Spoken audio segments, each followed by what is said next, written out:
ब्रह्म राक्षस का प्रकोप। नमस्कार दोस्तों, राउंड अप हॉरर में आप सभी का स्वागत है। मैं लेकर आया हूँ एक ऐसी कहानी जिसे सुनकर आपके रोंगटे खड़े हो जाएंगे। तो चलिए बिना किसी बात के कहानी को शुरू करते हैं। प्राचीन समय की बात है। एक घने जंगल के बीचों बीच एक छोटा सा गांव था जिसका नाम था कालवंत। इस गांव में एक मंदिर था जो किसी समय शक्तिशाली ऋषि के तप से पवित्र माना जाता था, लेकिन अब यह मंदिर सुनसान और डरावना हो चुका था। कहा जाता है कि वहां एक ब्रह्म राक्षस का वास है जो रात में हर उस व्यक्ति को मार डालता है जो उसकी सीमा में प्रवेश करता है।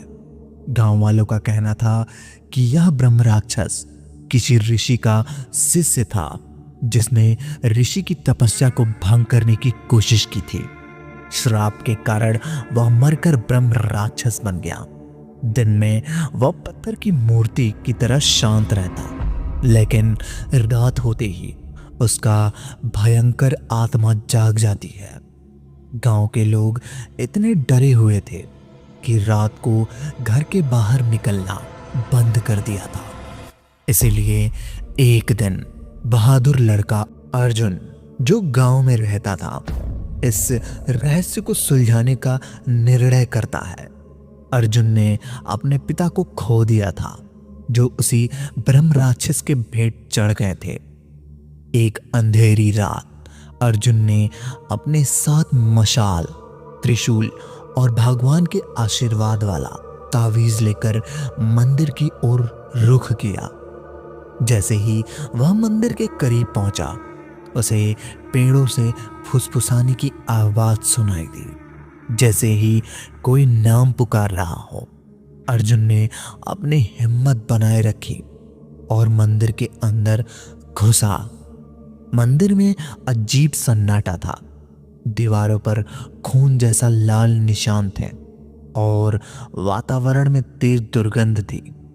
अचानक मूर्ति के पास का दीपक अपने आप जल उठा। अर्जुन चौंक गया।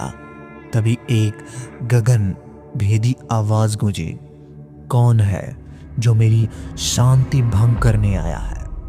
अर्जुन ने पीछे मुड़कर देखा तो उसके सामने एक विशाल काया प्रकट हुआ। ब्रह्म राक्षस की आंखें अंगार की तरह लाल थी। उसके लंबे नाखून और भयानक दांत किसी शैतान की तरह चमक रहे थे। उसकी गूंजती हुई आवाज से पूरा मंदिर कांप रहा था। ब्रह्म राक्षस ने अर्जुन की ओर इशारा करते हुए कहा, तुम्हें यहां नहीं आना चाहिए था, अब तुम्हें भी मारना होगा। अर्जुन ने डर के बावजूद त्रिशूल उठाया और कहा, तुम गांव वालों को सालों से परेशान कर रहे हो, आज तुम्हारी यह यातना समाप्त होगी। ब्रह्म राक्षस जोर से हंसा और अर्जुन को झपटा।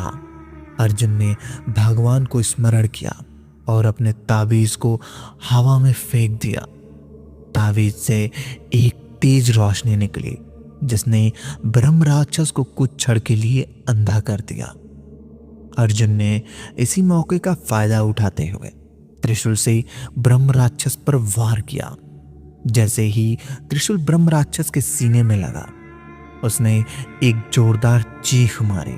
उसकी काया कांपने लगी और धीरे धीरे वह राख में बदल गया।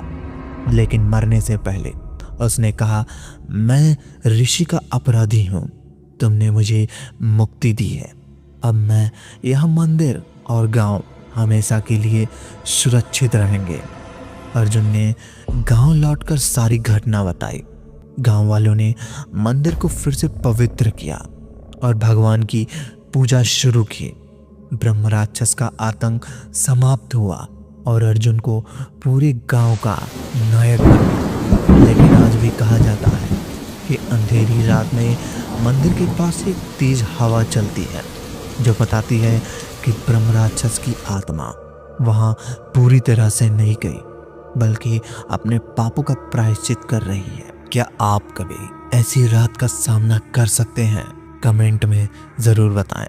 मिलते हैं एक और नई कहानी में, तब तक के लिए धन्यवाद। अगर कहानी पसंद आई हो तो वीडियो को लाइक और चैनल को सब्सक्राइब कर दो ताकि हमारी आने वाली कहानियाँ सबसे पहले आप तक पहुँचे।